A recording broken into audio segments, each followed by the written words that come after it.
Explore a path of serenity and inner balance as you dive into the universe of yoga with us. Join us in the online yoga course with Sadhguru. Sign up to experience the transformative benefits of yoga. The link is in the description.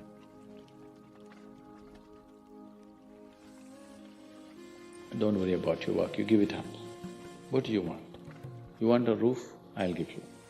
You want food every day? I'll give you. All you have to do is just sit in one place and be blissful. I will feed you for the rest of your life. Can you do?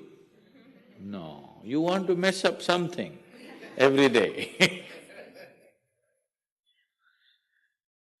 People say they're only working for a living. I said, don't worry, I'll give you shelter, I'll give you food every day, no problem. All you have to do is, I want to see tears of blissfulness every day. That's all the requirement. You don't have to do any work, you don't have to serve me, you don't have to produce anything, nothing. Just sit here blissfully, we'll feed you, we'll worship you.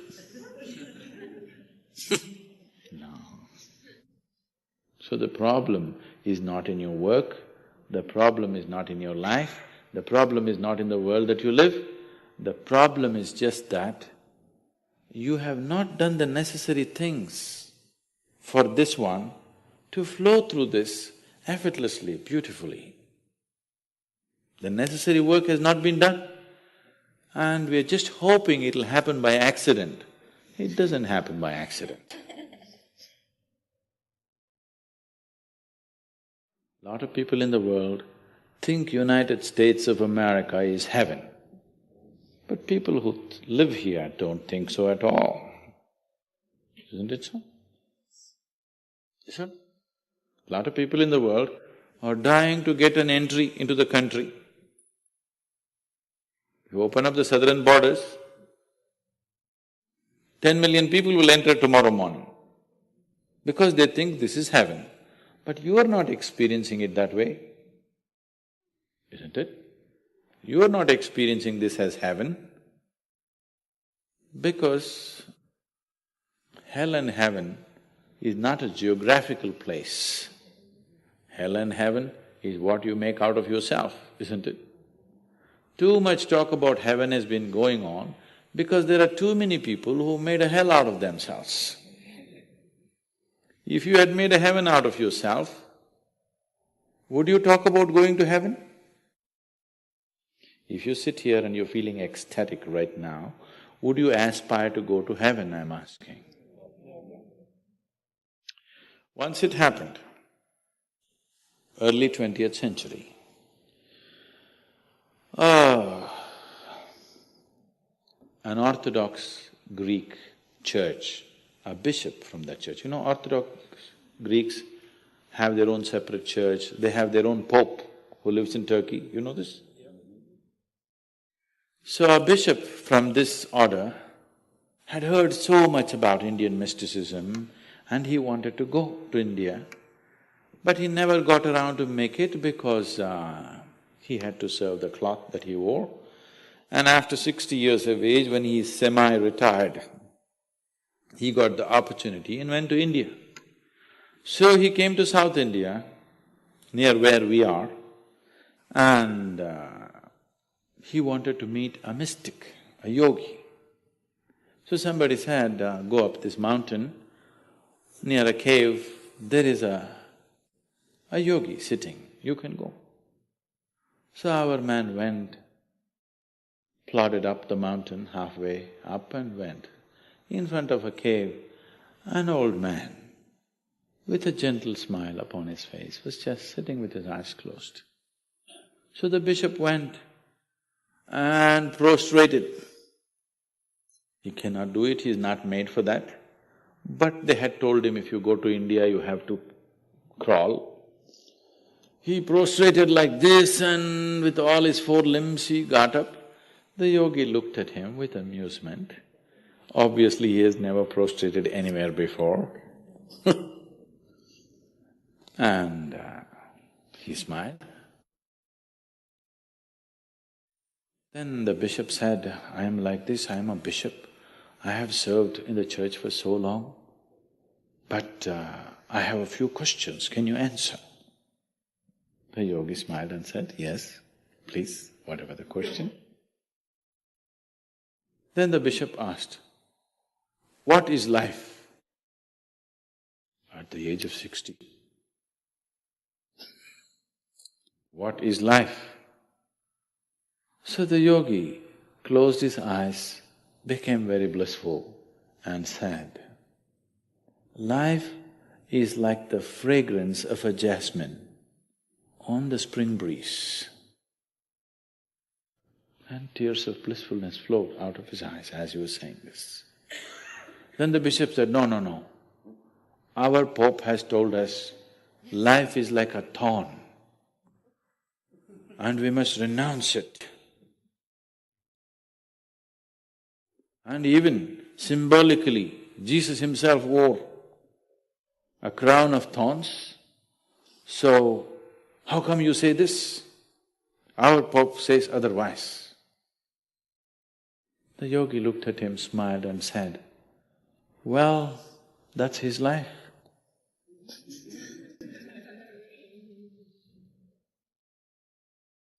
So, what you make out of it is not because of where you are, what you are, it is just what you make out of it, isn't it? So, have you created the necessary mechanism? Have you created the necessary system? Have you created the necessary ingredients within you to make this like the fragrance of jasmine on a spring breeze and not a thorn? If it's a thorn, we must pluck the damn thing out, isn't it? Isn't it so? Yes.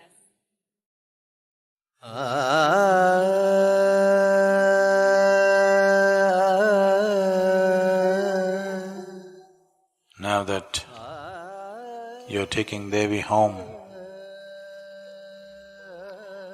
how powerful, how mighty and how wonderful she becomes in your house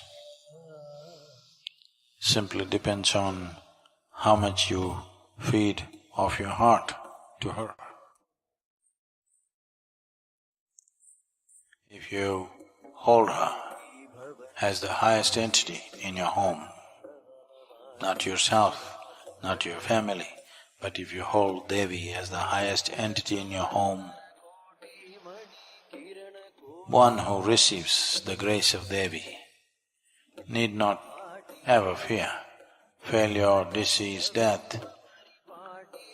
All this will become a play.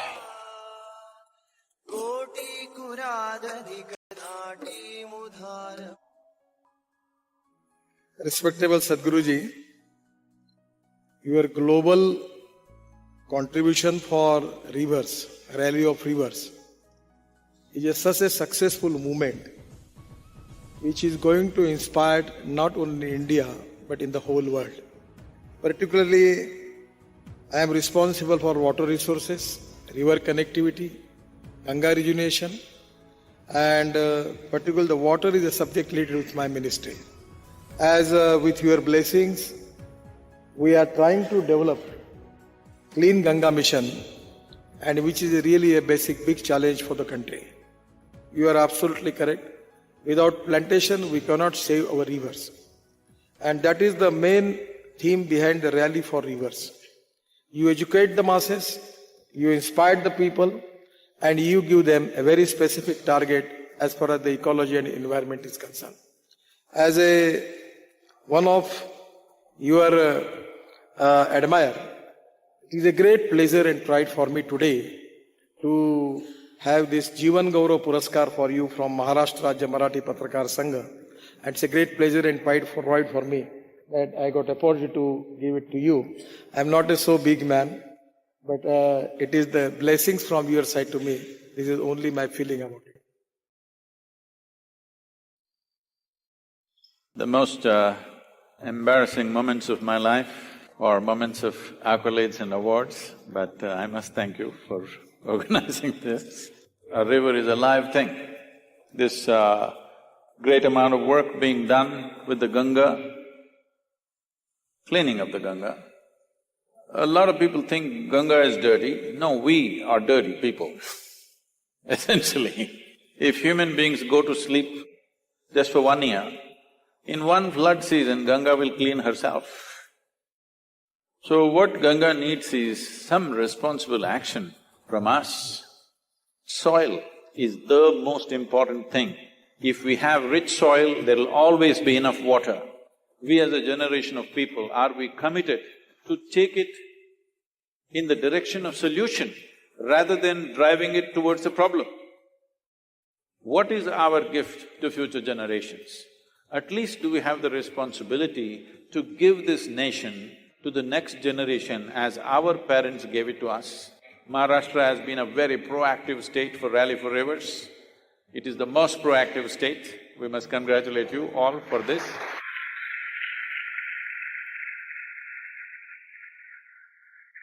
As Gadkariji was mentioning Sudhir Mungantiwar's name, this man is fire. Without his enthusiasm, these things wouldn't have happened.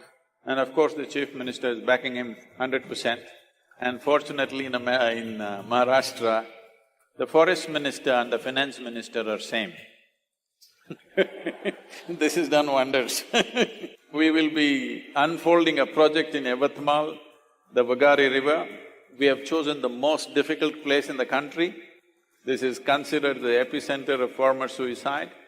There are a variety of reasons for this, but I'm 100% sure if the necessary cooperation is there, in 5 to 8 years' time, we can make a complete turnaround of this region. Every one of you who are proud Marathi people, we have to demonstrate this to the world. What looked like a hopeless piece of land, we can convert it into a very rich piece of land where people will live well. We have created a detailed project report. Our volunteers have been working for last 8 months on the ground, literally meeting every farmer in the region. Farmers are very eager and the government is very enthusiastic. If all of you are with us, I'm sure we will make this happen. Thank you very much. Does anything worry you? Do you have bad days? This question is from Bhashan. First of all, I don't have days. Because the days are only in your memory. In your reality, there's only now, isn't it? Yes or no? The problem right now is human intellect. See, of all the gadgets that you have, I know he's looking into his favorite gadget. What are you, Apple or Samsung you? Okay. No, because it's a religion, so I'm asking.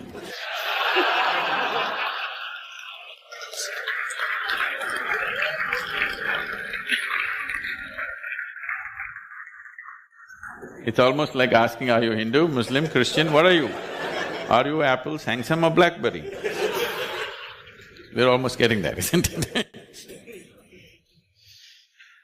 So, human intellect, of all the gadgets that you have, even including the Apple, human mind is the most sophisticated gadget on this planet. Do you agree with me? Every other gadget has come out of this. But we are busy looking into the iPhone, completely missing the eye. Right now, for most human beings, let me not use the word most, for too many human beings, this mind is not a miracle that it actually is. For so many human beings, this mind has become a misery manufacturing machine. All the misery, human misery on this planet, where is it manufactured? Madras? No, in your mind, isn't it? What should have been the greatest miracle, unfortunately has become a source of misery for human beings. Why is this so? There are two dimensions to your intelligence. One is perception, one is the penetration of your intelligence, another is the memory aspect of it. Because of the kind of education systems that you're suffering right now, which is 100% memory-based, all you have to do is memorize something, vomit it somewhere. Your idea of being intelligent right now has become purely memory-based. Tonight, today evening at the tea party, you don't have to know anything. You just have to surf the internet, pick up some facts about that 64, T64 galaxy that nobody knows about. You get some information and throw it around. People think you're smart. Because our whole idea of intelligence has become memory, unfortunately. Once you're dipping your hand into memory, your intelligence becomes very cyclical. Because it's recycling the past in so many different ways, it looks smart for somebody who doesn't know that, otherwise it's just nonsense. Today we know a goddamn chip can record more than your brain can record. It is not intelligence. Memory is just a resource, it is not an intelligence. The nature of the intelligence and the purpose of human intellect is that it should be able to penetrate. But it has got such a huge backlog, it is identified with the memory in such a bad way, it has lost its penetration. It is like you have a knife. Intellect is like a knife, it can cut through anything. But now you have a knife where the apple is sticking. Now whatever you try to cut, it's not going to cut anything because there's a big apple sticking here. This is what has happened, a huge bank of memory is sticking to it and it's lost its penetration. This is a tremendous loss that's happened to humanity because of the nature of education systems that we have crafted. So the fundamental process of spiritual process is to sharpen this intellect in such a way that if you sit here, your memory does not influence you. Your intelligence is simply here. It sees everything just the way it is. If this doesn't happen to you, your intellect will become the source of your suffering. You will see educated people are definitely suffering more than the uneducated on this planet, isn't it so? They're also causing much more suffering. The planet is suffering mainly because of educated people, not because of uneducated people. Yes or no? The very life of the planet is being threatened by the educated, not by the uneducated, because it is a completely memory-based education. It is not intelligence-based education.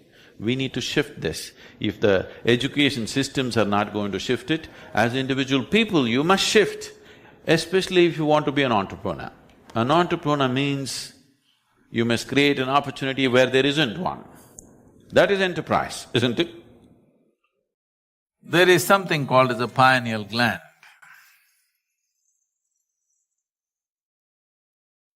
Various aspects of yoga or sadhana of yoga is to move it little down, south, it's called, moving it south. This is the symbolism of Shiva turning south because his third eye moved south. What was up here came down between the two eyes. The moment it came here, he saw things that nobody had ever seen. Now, if this happens in a certain way, the secretions of the pineal, which in yoga is referred to as amrit or amrita or amritam probably in Sanskrit, this amritam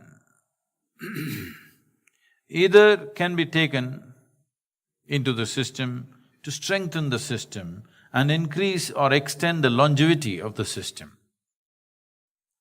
Or this amrita can be taken to create blissfulness in the system, like a drug. It can just blow you away. Or you can use this amrita to enhance your perception that you can become like thin air because everything that is here passes through you. Right now, air passes only through your nostrils and you know if it doesn't pass, you're gone. If this air can pass through right across you, some of you might at some moment felt when you're very carefree and joyful, you stood in the breeze, it feels like breeze is passing through you. And you become 100% transparent. That is because you've used your amrita to bring sensitivity to the system. So these are three fundamental ways. One is to strengthen the body, to make it like a rock, which will give a certain longevity to that person, which is considered superhuman by most people, or to bring such a level of drunkenness and blissfulness within you that you don't care how long you live, or to make yourself like thin air, that your perception is super hyped because there is absolutely no resistance to the system. The same secretions of the pineal gland can be used in three different ways. This amrita or this secretion of the pineal gland will play the right kind of role in the system. When I say right, in my perception, only if it enhances your perception, it is right, because if you do not enhance your perception, your life doesn't get enhanced in any way. It only gets enhanced in somebody else's eyes. If you become like a rock, your experience of life may not change. It is just other people think you're fantastic. Well, we could have made a statue out of you and you would have been a rock anyway. We didn't need a human being to become like a rock. If you have a rock for a brain, this will be the problem. You're always thinking, which is a bigger rock than you, which is a smaller rock than you. Your entire life goes into this as to which is superior, which is inferior, which is better, which is worse. Endlessly you will be comparing yourself, because this is the nature of a rock. This is the nature of physical reality. Once you identify yourself with physical reality, which is better, which is worse, is a natural process of thought. Only if you transcend that, can you be free from this as to which is better and which is worse.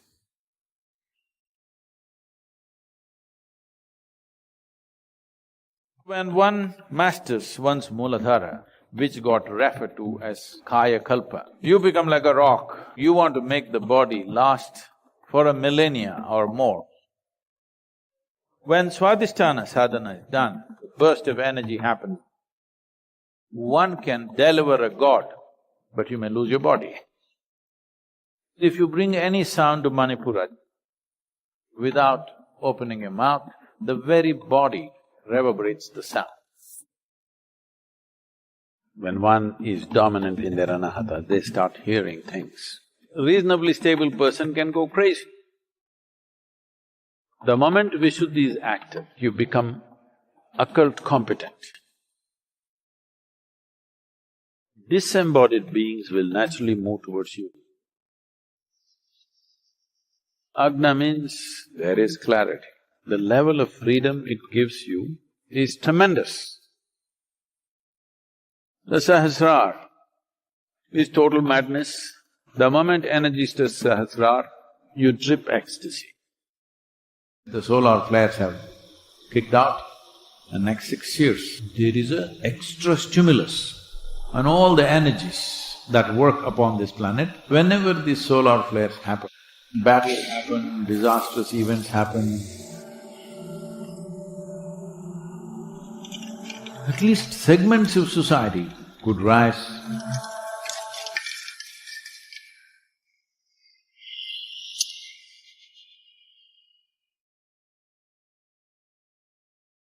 The solar flare activity in the sun has gone up significantly, and it's going up further. Maybe about 17, 18 months ago, it started. When the solar flares increase, it has a significant impact on the magnetic field of the planet and the amount of radiation that happens. There are various things, I don't want to go into the science of it. But it has serious impact on all planets. Our concern is Earth. A few people who come from Mars, they all have their own problems, but on planet Earth, there is significant impact, all life is impacted. Well, once again, because today we have come to this place in the world Unless you believe, mark my words, unless you believe, you understand. Unless you believe you understand, you cannot accept anything. This is a very crippling state. But unfortunately, people have come to this. When I say you believe you understand, do you really understand how this planet is spinning and how it is going around the sun and how this is all working and how it is impacting your body and how you're living and how your breath is happening? Do you really understand? But you read it in the sixth standard textbook. You're a textbook scientist and you know all of it, you know everything. So, essentially, except for a few top-notch scientists maybe, for the rest of them, science is like religion, they just believe. What is said in one book, if you believe, you become religious. If you believe what is said in many textbooks, you become scientific. Very few people are real scientists who are genuinely exploring. So for most of the humanity, I'm talking about the educated class of people, science is generally like religion. Only thing is, with science, you could change your opinion after 2 years. With religion, if you change, you'll get poked.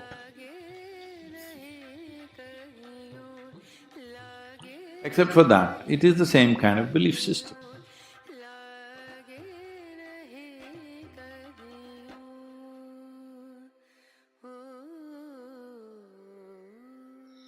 So these solar flares are happening, autonomic nervous system is seriously impacted by this, everybody knows this. I know this from what happens in my system and I see how it is happening in other people's systems. Digestive system, your breathing process, your ability to digest, your ability to breathe and absorb what you need to absorb, everything is affected by the solar flares. So when this started, the solar flares started happening and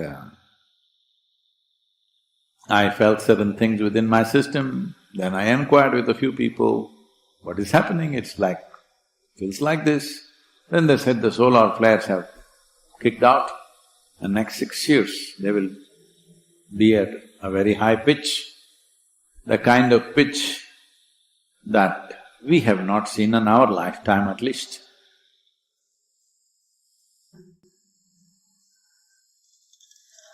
So now the solar activity, one way is in the Indian traditions and in scriptures and other things. I'm not an expert on this, but I know it has been said that when solar activity rises like that, there could be a lot of death, there could be disease, there could be wars, there could be psychological imbalances, there could be lot of turmoil in human life and lot of upheavals in animal life, every life on the planet, because it affects your nervous system, digestive system, pulmonary system, everything. Now, is it causing harm to us? No. It's just like this. See, suppose the wind is blowing like this. Let's say wind is blowing from this direction. Is that okay? If it blows from that direction? Okay. Now, you are trying to resist it. It'll be a real nuisance. You won't be able to do anything if the wind is blowing hard enough. Or let us say you want to fly. You want to fly, if the wind is blowing like this, if you go into the wind, without much effort, without much fuel, you'll just take off. But if you try to go with it, your airplane will crash or your glider will crash, whatever it is you're trying to fly. So the wind is a boon for somebody who knows how to use it. It's a curse for somebody else who does not know how to use it. This is true with every force in the universe. So solar flares also are like this. Well,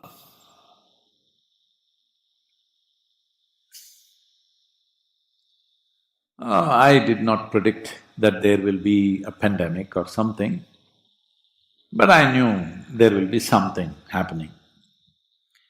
Because I don't try to decipher these things with thoughts, I just see things as they are. I knew something not so good will be happening to people. So in the month of February, we released the death book. 8 years it's been in the works, and people who were working on it wanted to be perfect. Death, you know. They worked on it, they worked on it, they worked on it, it came back to me, I worked on it, gave it back to them, again they come back, one more question, backward, forward, it's been going on for 8 years. Then I put a deadline, it has to be finished by end of January in 2020, and February we published it.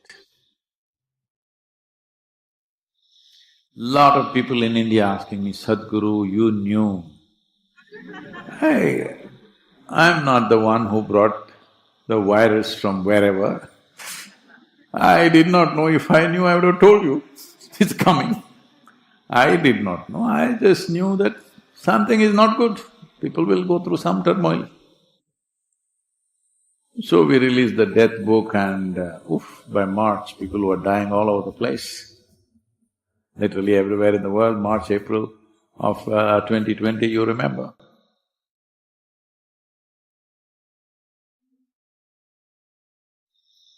So, these solar flares started about 17 months ago maybe, which increased its activity. It could go on for another 4.5 years. In this time, will humanity bring disaster upon themselves, or will they bring realization and transformation upon themselves? Is in the hands of human beings. This is why conscious planet as a movement becomes super significant. So, this, if you're conscious, this is a fantastic time, because I want you to understand this. It is only in the summer when the sun is really hot, all the plants really burst out. They know how to make use of the sun's energy.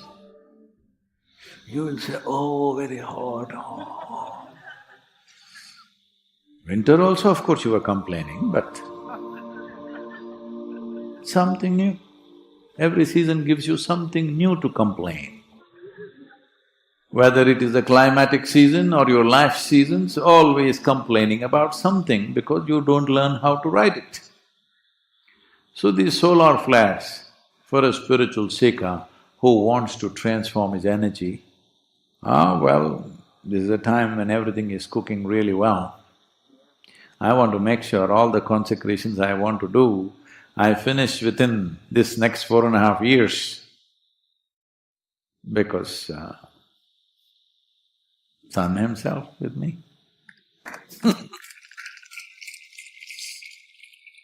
Probably, it's not 100%, this is most probably 80%. I am correct on this, but it could be a little off. Probably by mid-2023 to mid-2024, those 12 months probably, or at least 9 months, it could be at its peak. So at that time, will we bring realization to the world or disasters to the world, or will nations start shooting at each other? I don't know. I would like to see something very positive and wonderful happens. But I'm just one man. Am I just one man? No. Then why are you keeping quiet? I'm just one man. In ancient times in India, certain yogis have been described as Sahasranga. That means that yogi had 1,000 arms. Do I have? Only 1,000?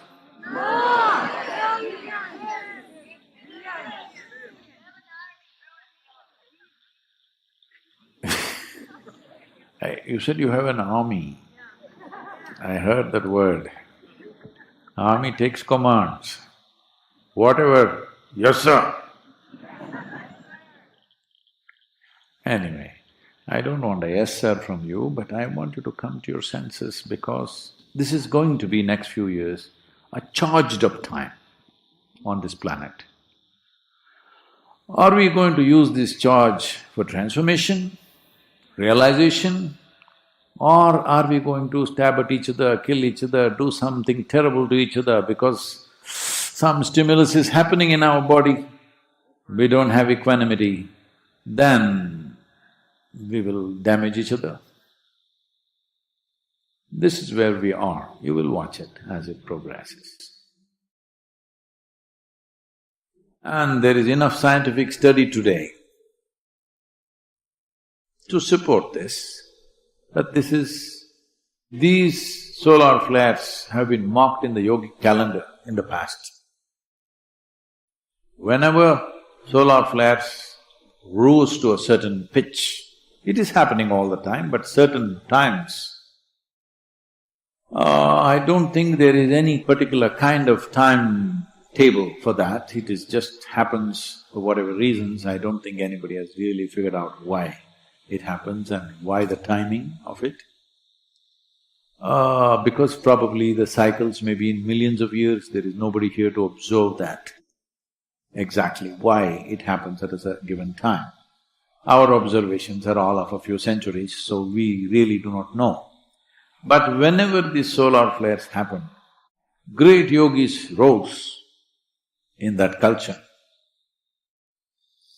At the same time, battles happened, disastrous events happened, sometimes earthquakes happened because the magnetic forces in the planet and the thermal forces in the core of the planet are all being influenced by the solar flares. So, if a volcano erupts,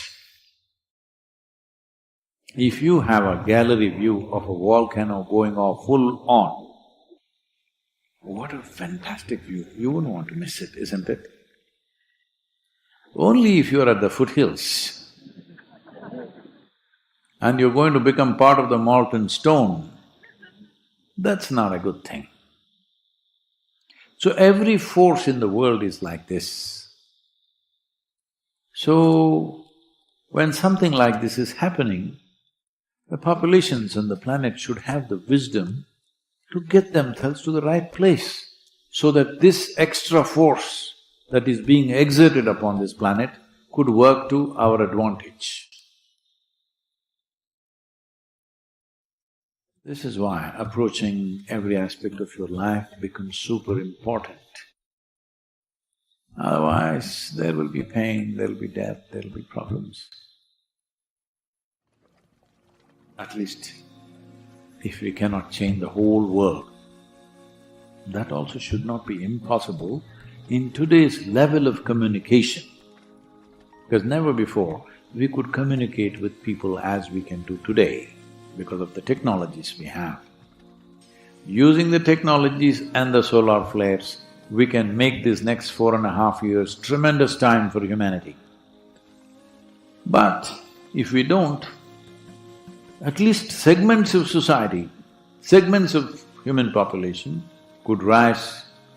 Those who do not make use of it, we do not know how it'll go. It's not like some kind of sweeping disaster will happen, earthquake will happen, flood will happen, it's not necessarily like that. But there is an extra stimulus and all the energies that work upon this planet, the geomagnetic forces and nuclear radiations and the magnetic tail that is there behind the earth and the way moon relates to the planet and how it redirects these energies of the flares towards the earth, what it does, all these things will have some kind of stimulus. When extra stimulus happens, like The other day I'm riding on the motorcycle. These days, these are all modern motorcycles. When I rode, there was only one mode, my mode. Today there are modes, off-road mode, rain mode, touring and sport. I always keep it in the sport, whatever I ride, because I want it on full power. So when I'm riding either in India or here, the other day I was riding, well, the rear wheel is little fishtailing a bit because they are high-powered motorcycles. If you put it on rain mode, it will reduce. What extent means? It is under around 160 bhp for a two-wheeler, it's a lot. If you put it on rain mode, it will become 90 bhp, so that it will become safe. But you know, I am not a safe. I'll die of boredom if it's safe. So I keep it on the sport mode and ride in the rain. So little funny, it does little back wheel. But when extra power is there, you can do things which you cannot do without the necessary power, isn't it? So right now, it's that kind of a situation. There is extra everything on the planet and it's going to rise in the next year or so. When this happens, we can either break our bones or we can rise. It's marvelous that everybody should rise. Whatever we can do, we should do to see that humanity rises, because there is a kind of energy that is very difficult to generate by ourselves. And the entire planet is being influenced by that.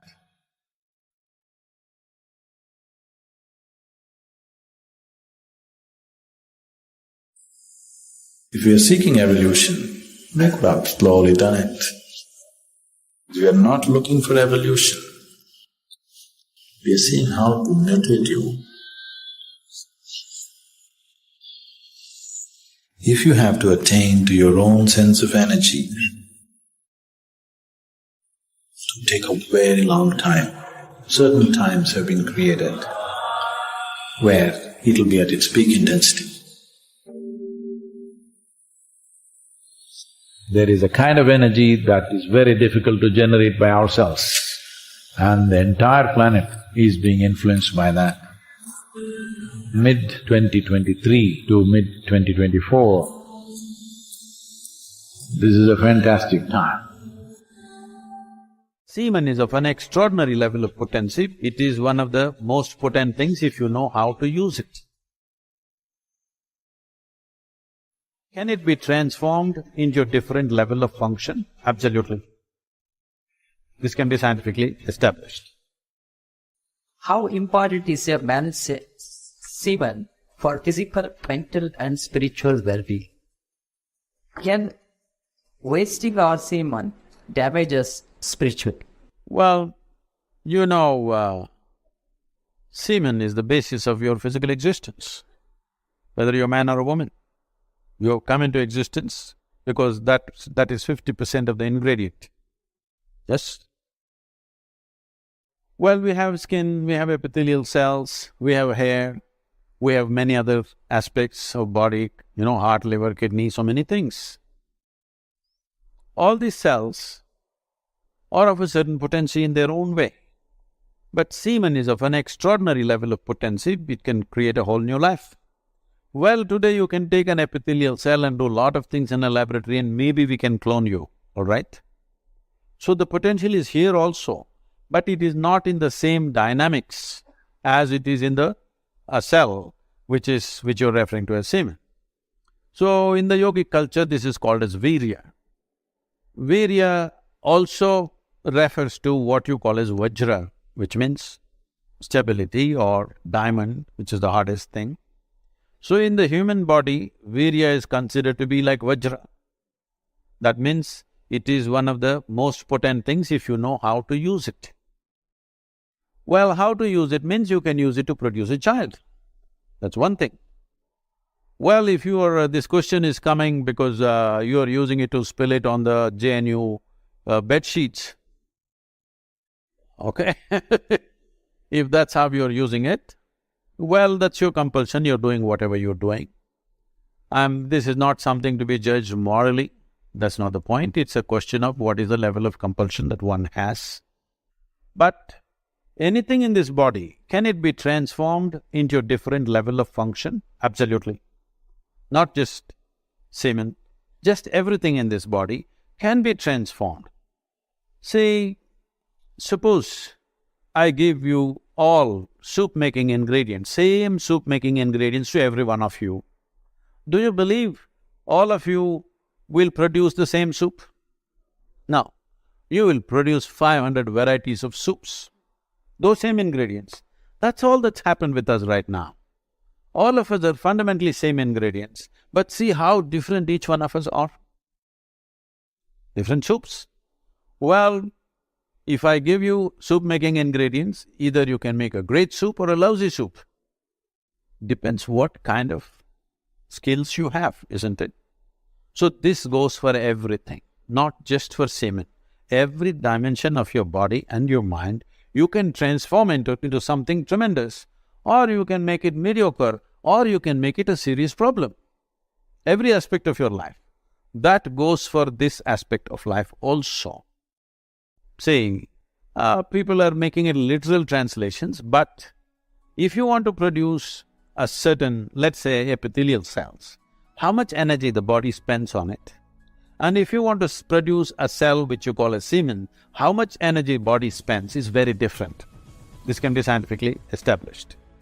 So, when you're investing so much energy in that, obviously it has a potency if you know how to explore.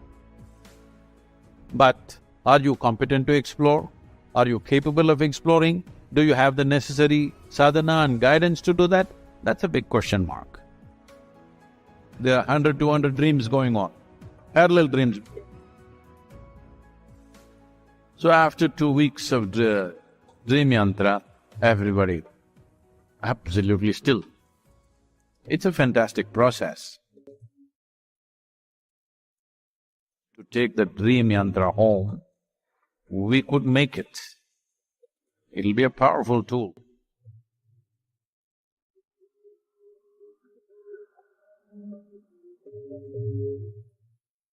See, this dream yantra, maybe dream machine sounds better. Dream yantra is something that we created when we had people for a 90-day program. This was in United States. So at this time, when I saw that after, lot of sadhana through the day, from morning 5:30 on, it's on. So then I walked into the hall one day in the night and I just saw everybody was sleeping peacefully. I didn't like it. They're supposed to be working upon themselves. The thing is, sleeping peacefully means, if you've reached a state within yourself where you're beyond these things, then you must sleep peacefully. You still have a lot of troubles and you're still sleeping peacefully, that's not a good idea because you'll carry your trouble for the rest of your life.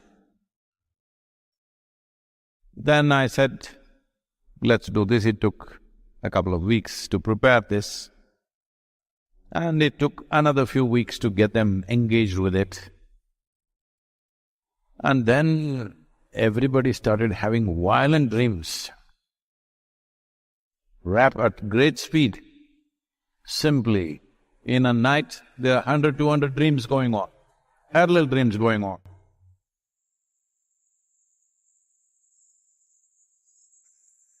Sadhguru, we were sleeping well all these days now. I said, I am not a tranquilizer.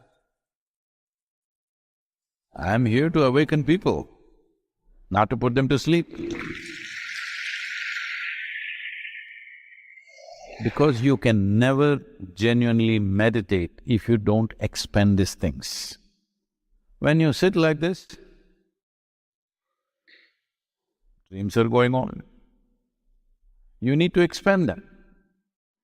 There is only a certain amount of data. If you run it at a great pace, then you will see when you sit next time, there's not much data, simply it's there. So after 2 weeks of dream yantra, everybody absolutely still. It's a fantastic process. At that time, I said we will make it and give it to people to take it home. But then, capability comes at one point, wisdom comes a little later. Then I saw that unless we have at least a minimum of 1 week, preferably a fortnight, that they must come and stay here, we must monitor them, that they run through the worst part of the dreams, and before they take it home, they are little more. Not a flood is flowing gently.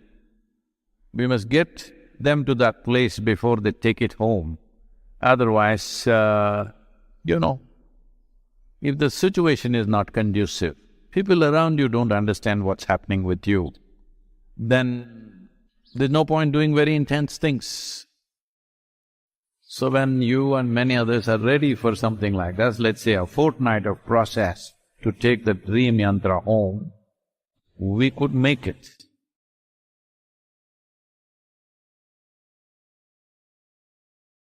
It'll be a powerful tool.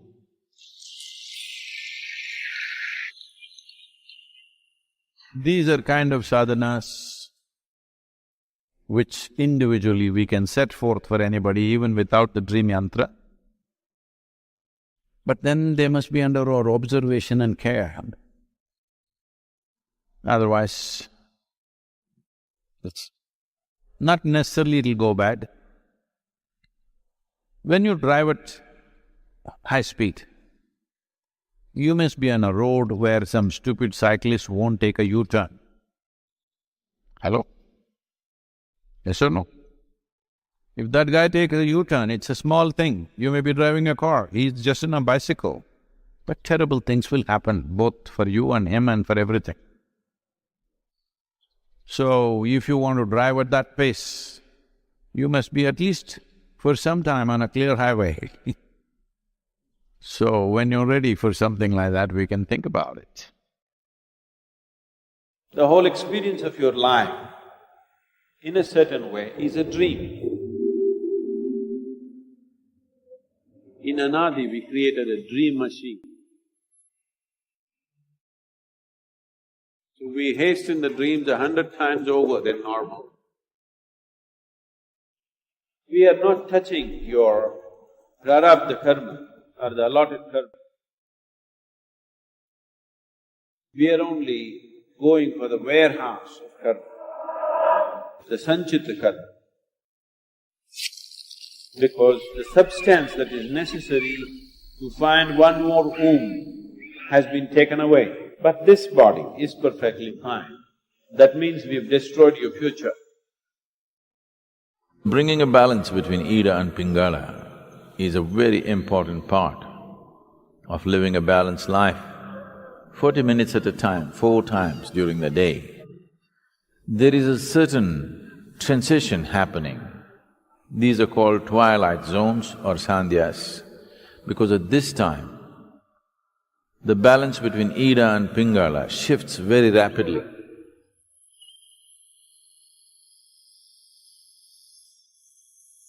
In the yogic way of looking at things, there is no such thing as body and mind.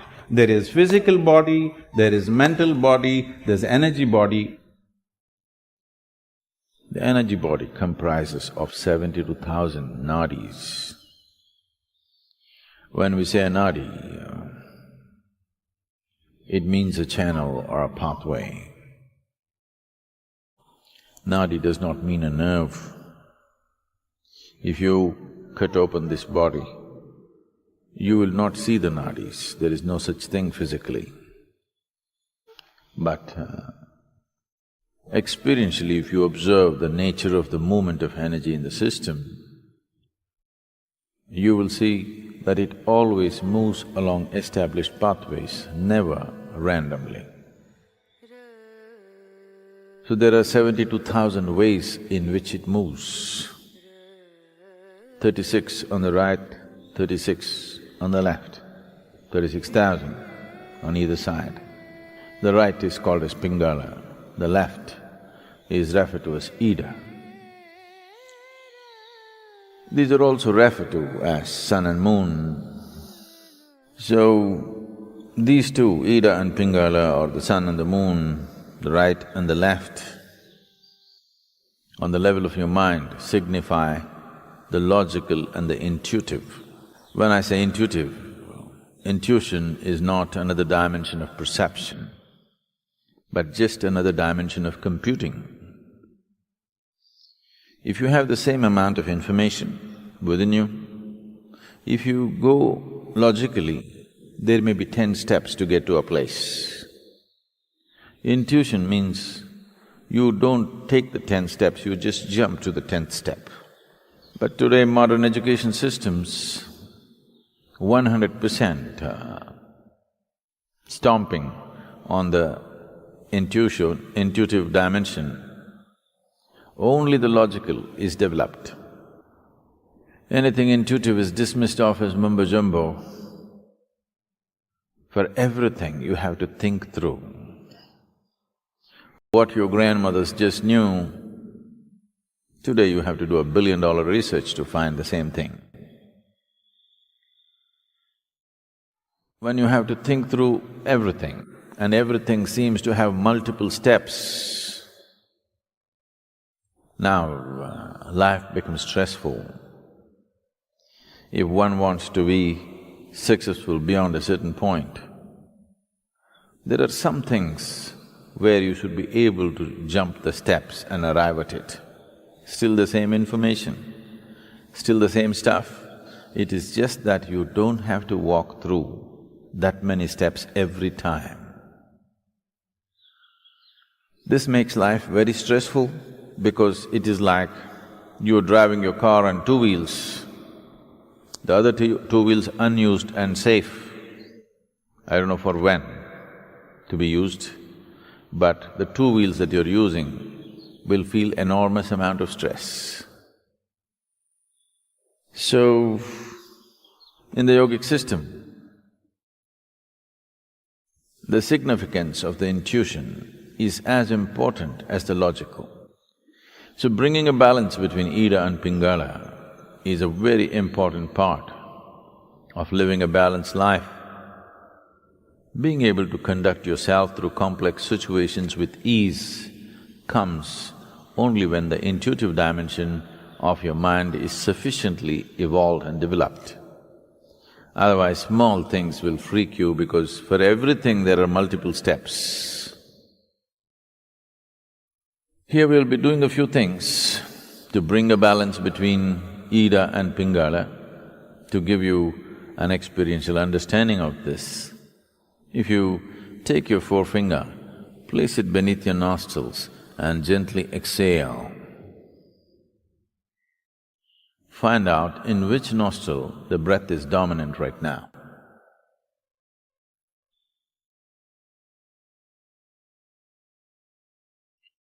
How many of you right? Left? Okay, it's either right or left. Only two barrels, you know. If there were 25, how complex it would have been. If you observe yourself through the day, you would have noticed that approximately between 40 to 48 minutes, the dominance of the breath will shift from right to left and left to right. Have you ever noticed this? Have you? Why this is happening is, within the system, the dominance of energy, a prana, which is the vital force in the system, is shifting from Pingala to Ida and Ida to Pingala every 40 minutes. Once the energy shifts, within the next 8 minutes, the breath will shift. If you're in a perfect state of health and well-being, it will shift within a few moments, or we can say instantaneously. This shifting is happening every 40 minutes, but during certain times of the day, which are referred to as the Sandhya Kalas, which means the twilight zones.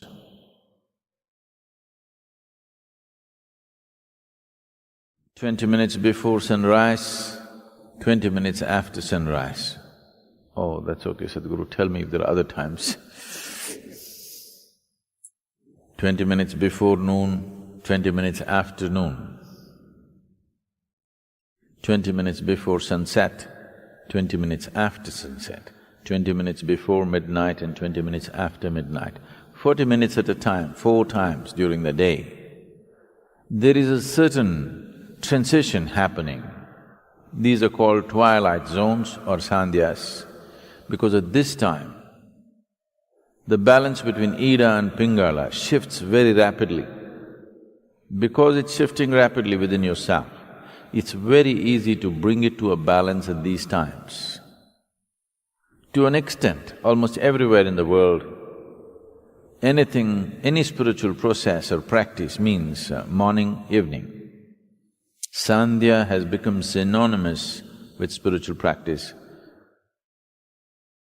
The time has become synonymous with many practices.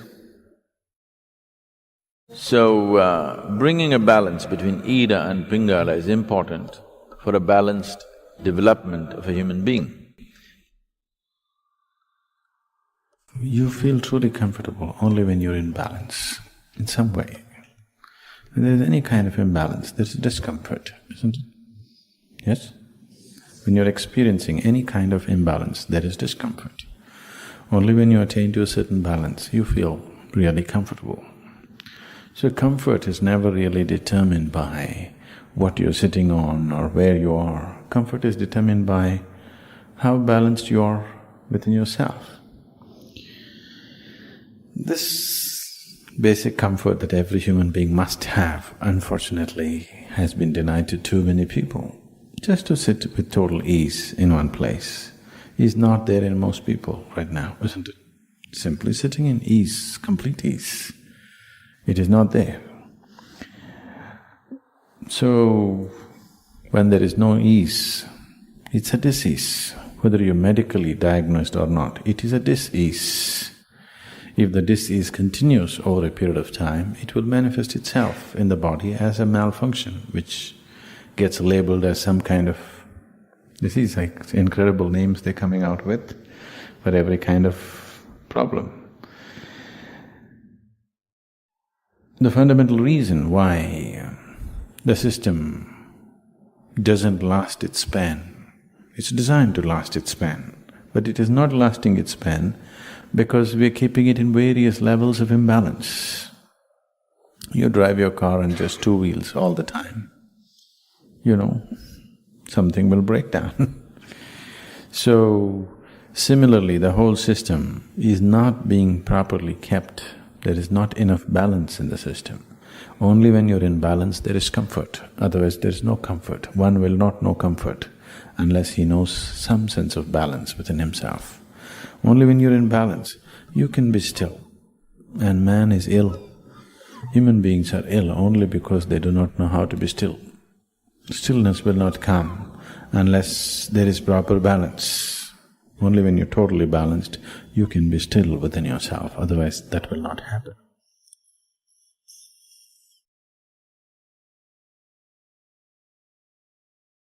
Until the next adventure, stay connected for more inspiring content, and don't forget to invite your friends to join us on this journey of learning and evolution.